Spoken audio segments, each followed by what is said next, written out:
In 1961, President Eisenhower gave a farewell speech in which he warned the nation about what he called the military-industrial complex. It sounds scary, like something out of a conspiracy theory or a sci-fi movie. But what exactly was President Eisenhower afraid of? What is the military-industrial complex? It refers to the close relationship between military leaders, government legislators, bureaucrats, and private contractors, all of whom have a stake in national defense. Under our current system, the US government has a monopoly on defense at the national level, meaning that they're the only provider of defense to US citizens. You can't start a private army to compete with it. But that doesn't mean private companies aren't involved. The government purchases military equipment and services from private firms, including uniforms, vehicles, weapons, and more. In order to secure defense contracts from the US government, these companies must navigate a massive administrative bureaucracy. Because this is difficult, most private firms can't successfully compete for these contracts.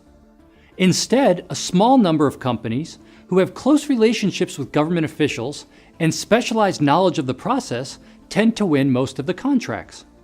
And these contracts are quite lucrative. The US defense budget is massive, by far the biggest in the world. In 2015, the US budgeted almost $600 billion for defense. And defense contractors who provide the government with military equipment and services naturally want to secure as much of this budget as possible.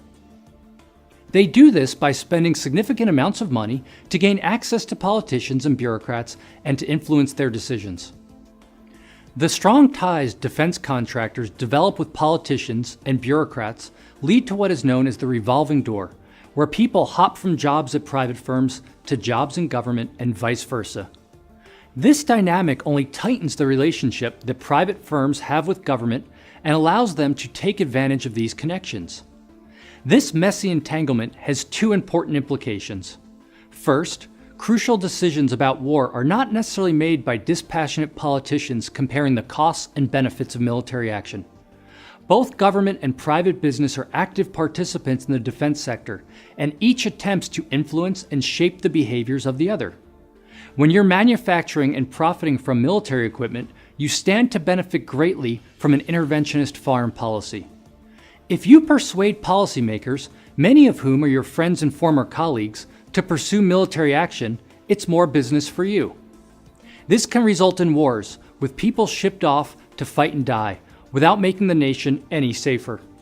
Second, the government's defense budget is fought over by the many firms looking to secure military contracts.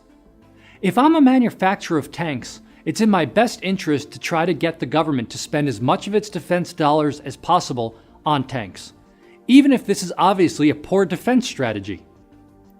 Private defense firms seek to grab as much of the military budget as quickly as possible, with little regard for the broader external costs of their behavior. Yet their lobbying efforts still shape the decisions made by government officials.